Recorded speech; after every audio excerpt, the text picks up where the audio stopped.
Okay, so Chamber Customs, then next slide, Sharon, and we go to the first slide, actually, be great. So Chamber Customs is a new service that the Chamber is adding, and why, what is Chamber Customs? So for us, it's to help the exporters and importers in Wales. So the Chamber Customs is delivered by the Chamber network. So all of the chambers, or the majority of the chambers in the UK, have all joined together to offer this support to importers and exporters, because we know that there's going to be a shortfall in intermediaries going forward. So we've come together as a group. We've got the support of the whole network behind each one of us as a chamber that's signed in to do this. So the USP that we can do for Chamber Customs and for our importers and exporters is that we hold port badges for every port in the UK. So wherever goods are coming in or going via land, air or sea, we can declare those goods through those ports. It is a unique position that we're in. There's no other intermediary in the UK that offers this at the moment. And we do realise that because of the pressure that's going to be put on certain ports, especially the traditional roll-on, roll-off ports, there may be occasions where goods need to be rerouted to make sure that they keep on time. So that's why that we've gone for all of these. The systems that we use when the intermediaries, and Roy's with me today, who's one of our intermediaries, we have access to both the Chief and the CDS system. So the outlook is that CDS will be used for Northern Ireland and going over to Ireland when we first start off, and Chief for the rest of the EU. There will be transition periods going over, and we are constantly having updates, and the staff are constantly being updated to these new systems and all the things as they come online. So that next slide, please, Sharon. So why are we launching the service now? Good question. So increase is in the need of customs declarations. So at the moment, there's approximately 22 million declarations that go through, and the increase is going to be over 255 million, closer to 300 million that they're expecting to be done. And because of the increase mainly is coming from all of the businesses that just trade with the EU currently. So that's estimated 138,000 exporters that have never had to declare their goods, who will now be able to declare their goods across the border.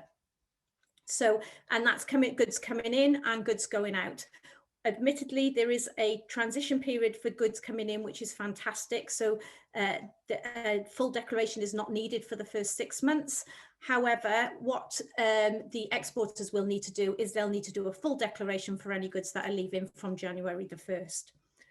So the Chamber network itself, we've been supporting businesses across the Chamber network for over 100 years on the documentation side, and that is certificates of origin, movement of goods certificates like EUR1s, ATR forms. And because of this expertise and because of this support that we've given to businesses, the Chamber Customs lies perfectly in line with supporting those exporters to not only that the paperwork that we want to make the goods move as smoothly as possible. Sharon. So YS. So a trained team of international experts, the team of experienced training that they've gone through, it's been intense. The Chamber Customs training, it's taken months to complete to get to the standards. We have the capacity, because it's not just our chamber, we can grow a call on the Chamber network. So if we get to capacity in our chamber and one of the other chambers have got capacity, we can reroute the declarations through those to make sure that goods stay coming through. As I mentioned, all UK port badges. We understand how to move the goods across borders. We've been doing it with paperwork for years. We've got that network not only in the UK, but also overseas. So it also gives us that ability to help all of the exporters. Affiliated through the International Chamber of Commerce, and those of you that export regularly, you'll know the International Chambers of Commerce who update the Incoterms. So we are affiliated towards them, and we're connected to chambers across the globe. So we've got access to over 150 countries with chambers across the world, and that's growing on a daily basis. And our customs team go through a continuous customs training program. So once they're signed off, that's not the end of their training. They do CPD, which is regular updates, and they practically every month at the moment that they're going through those updates.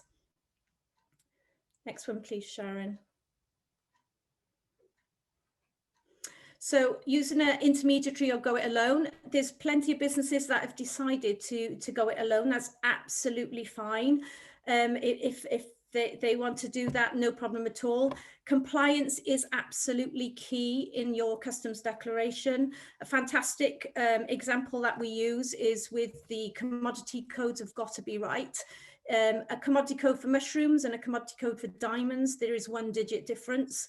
And obviously the tariffs and duties on diamonds compared to mushrooms is greatly different.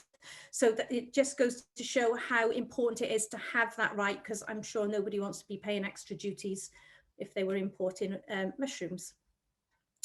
The declarations are complicated. Roy will explain all of the things that he does. They are time consuming, and the biggest holdups at the moment that are predicted around the wrong or incorrect paperwork. So I can't stress enough, if you want to keep your goods moving, it is really key that your paperwork is up to date.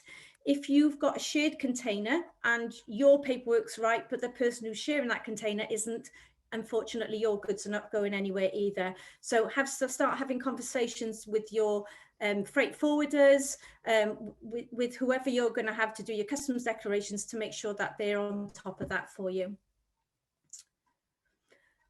So for our service, we onboard our Chamber Customs really easily. So it's a quick, easy process. We send a form that you fill in. It's a 1-pager. That form comes back, we upload, and you get electronic contract that you sign, and then you're ready to go. There is no joining fee for our service of Chamber Customs.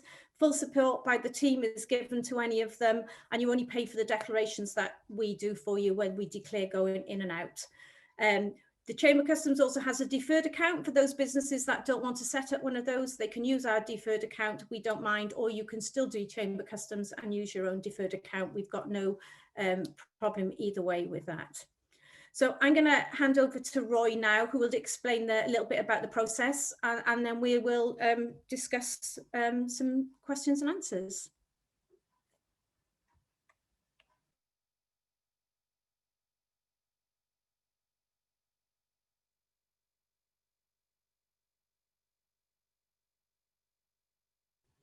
Roy, hello, hi. Perfect. Thank you, Joe. Thank you, Sharon, and thank you everyone for attending. Before I actually proceed, I think Ian actually asked a question. I'll just address Ian's answer first.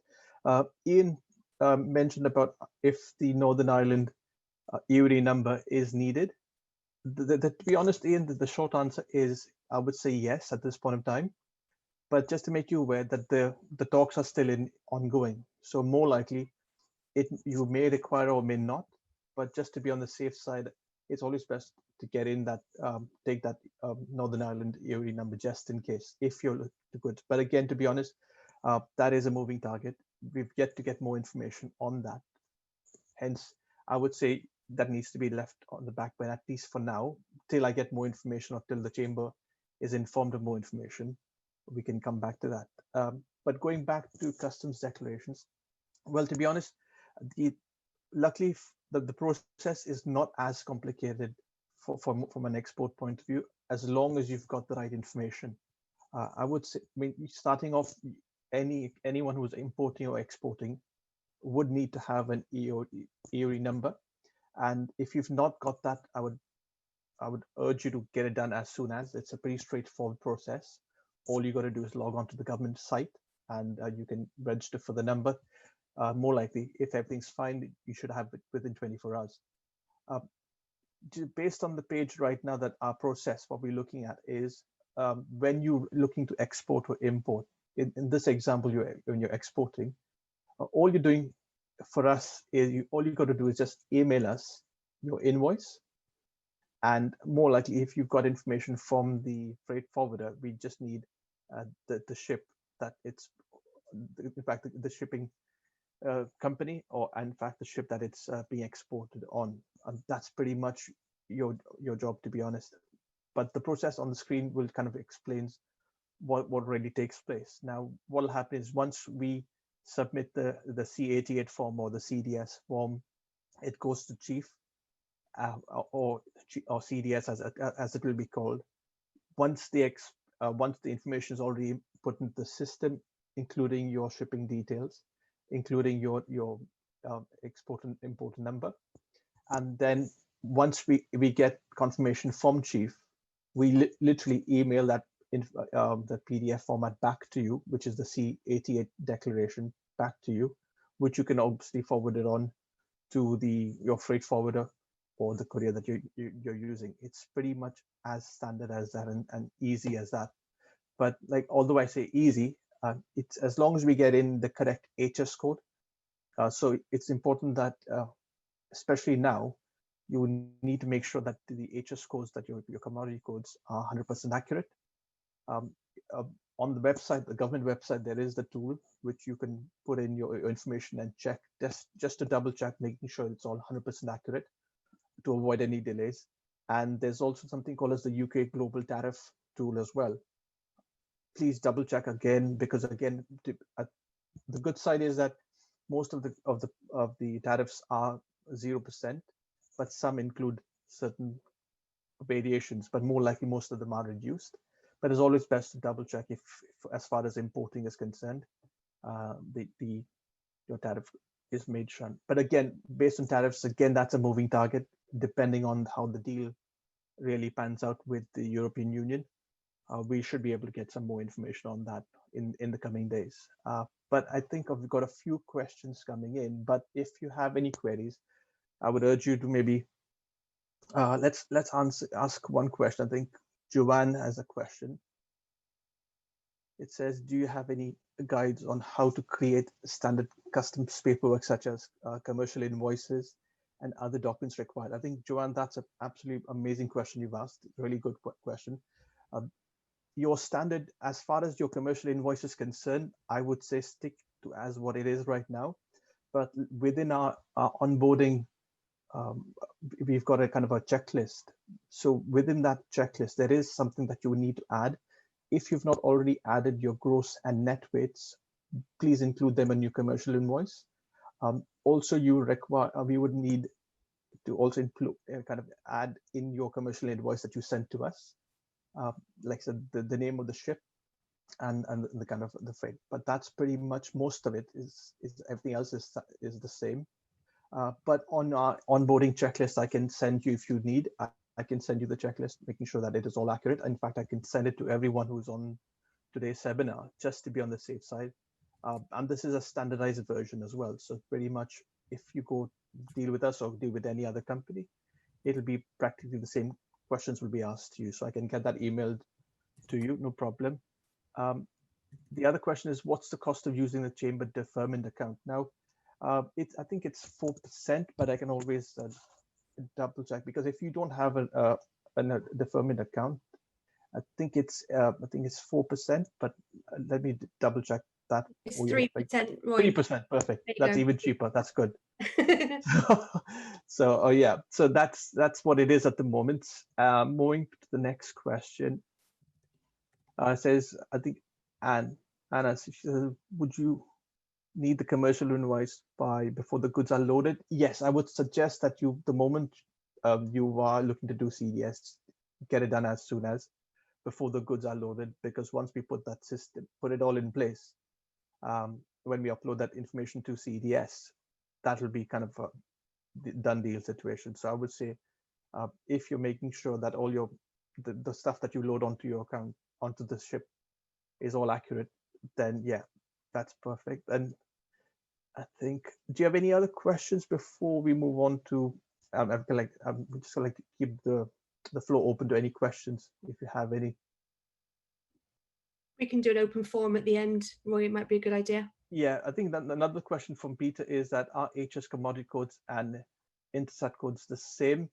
I wouldn't say that. I mean, the HS codes are kind of generalized versions. I would say stick to the HS codes as far as that's concerned. But again, these are different situations where I can come back to you about the Intersat ones as well. But the just codes and that would be different. Deborah, I think she says that you mentioned you need to know details of the ship. Our Incoterms are FCA. Many of our customs use UPS, TNT, FedEx. What information would you need from these carriers? Deborah, I think as far as when you're using FCA, which is a good Incoterms option rather than anything else. With regards to UPS, you just need, and with FedEx, you just need to ask them what if it's going by air or by ship, just the name of the ship.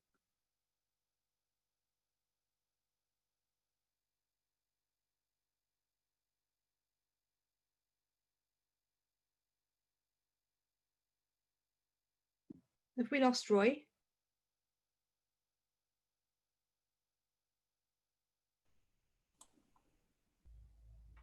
Just wondering that. I think we have. He was dipping in and out earlier. He'll be back now. Yep. There he is. Oh yeah, perfect. There you go. Do you have any other questions besides the ones that I've kind of mentioned? Please feel free to use your mic and speak. That's fine.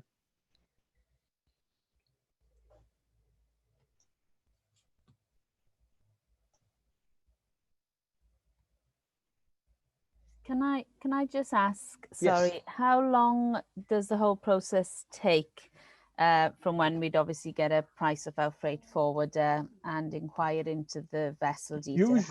Usually it's within 24 hours. Because Okay. the reason when I say 24 hours, it's pretty much it. Like I said, it depends on us as far as our workload is concerned. But I would like to say within 24 hours because it all depends on the system. Because once we take your information, all we're doing is putting that information onto the system, and it depends on your commodity codes and it depends on the amount of lines that you're using as well.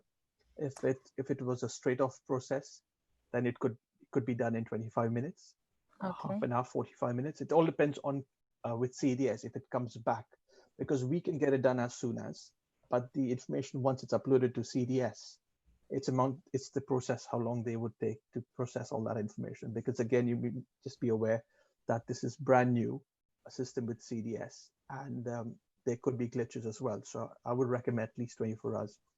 So would we wait for similar, like a certificate back from you to then present to our freight forwarder to book for the collection then?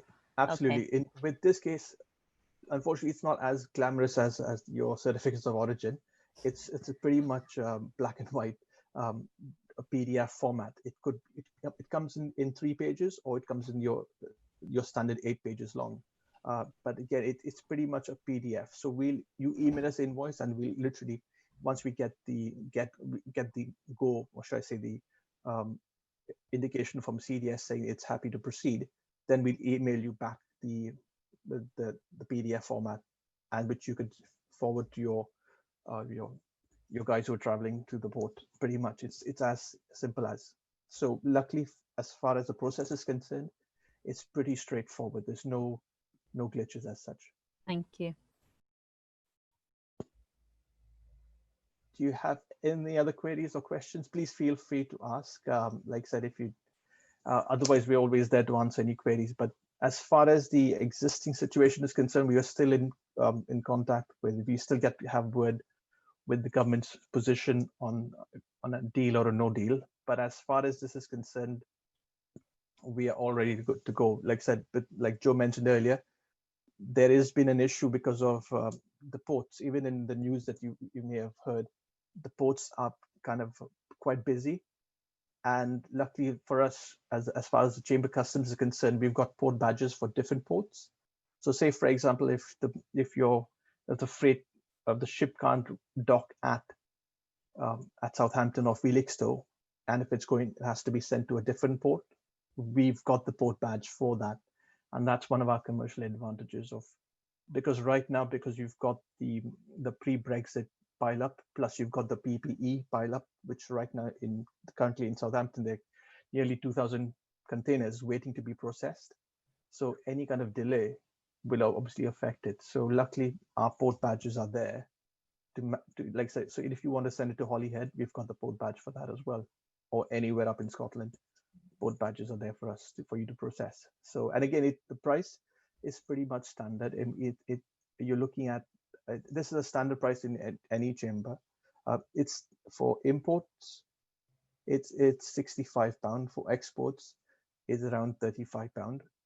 But again, it depends on the number of lines that you use.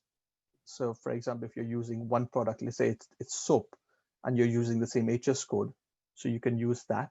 But if you've got different products, different lines, I think it's £5 or £10 a line. But again, Joe should be able to throw some light on that. Yes, sorry, Roy. Yeah, it's up to 5 lines on an export is 25, and then it's £5 per line. Up to 5 lines on an import is 55, and then an extra £10 per line after that for commodity codes, extra commodity codes. They will be published. It's a clear no hidden charges service. That's perfect, Joe. Guys, do you have any other questions or queries that may come to your mind? Or I've got a question. okay.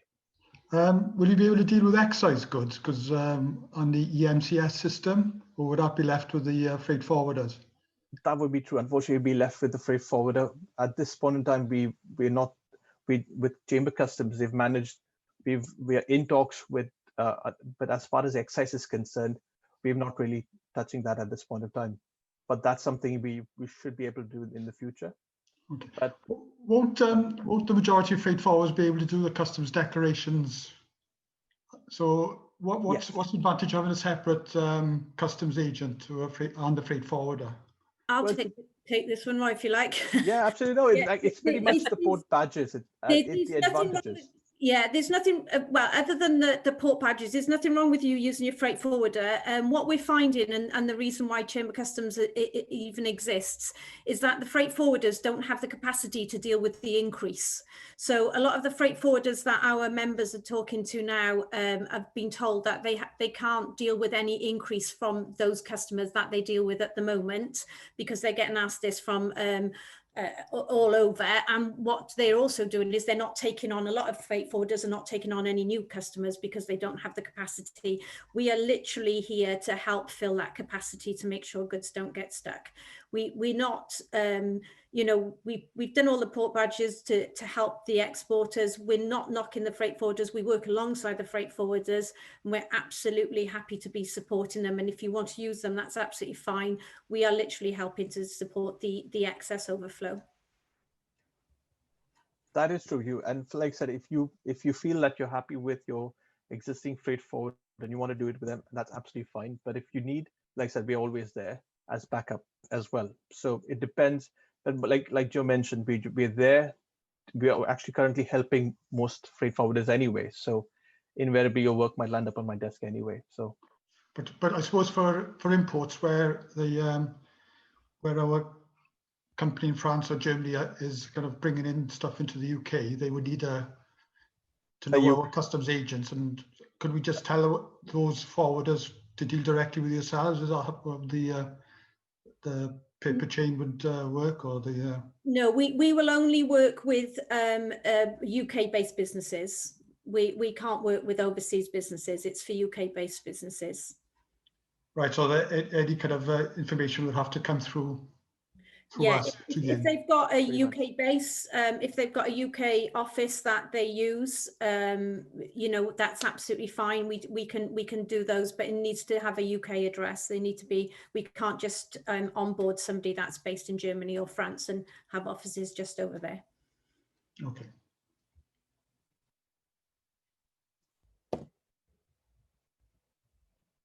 Do you have any more questions, guys? Like I said, we're happy to answer any queries at this point of time, that as much as we can for you to help. I mean, so far, is everything understood, or kind of is that something that you need me to explain any further, or the process?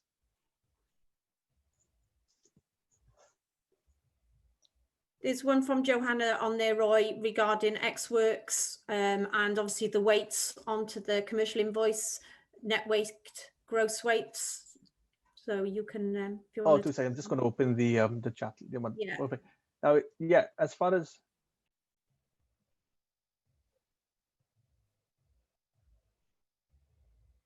okay, I'm just reading what Joanna mentioned. Like, as far as Xworks are concerned, um, Joanna, just to be the idea is that as far as your Xworks situation is concerned, as far as the chamber is concerned, they've mentioned that it's best not to no longer do Xworks, and you're better off doing FCA, simply because once with Xworks, as far as the exporting is concerned, the person who's doing the Xworks for you, let's say for example your buyer, and that your buyer has no obligation to give you any kind of document if when the goods leave the country. So what that really means is if you're charging any VAT or any other things in relation to you won't have any documents in place to show the HMRC that the goods have been exported.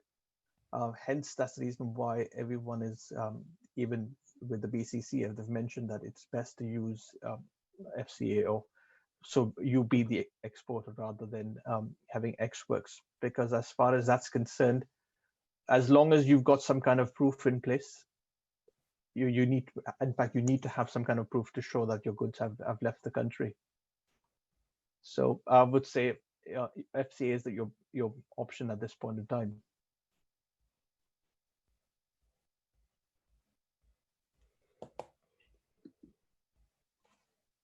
Can I just check? Yes. You mentioned we put the gross and net weights where possible on all our invoices. We Lovely. don't always have the net weights depend on the product. Is the net weight necessary, or? It is going forward to is. be on. That's right. In fact, going forward with customs declarations, most cases they would always go with the net weight, and only on certain commodities they'll ask for the gross weight.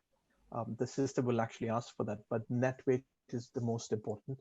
Okay. Hence, I would recommend the emphasis on net weight as well Okay. as gross weight. Thank you.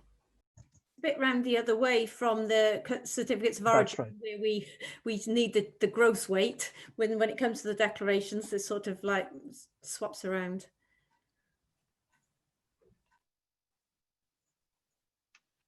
But yeah, you guys, if you have any other questions, I'd be happy to help. Otherwise, over to you, Joe.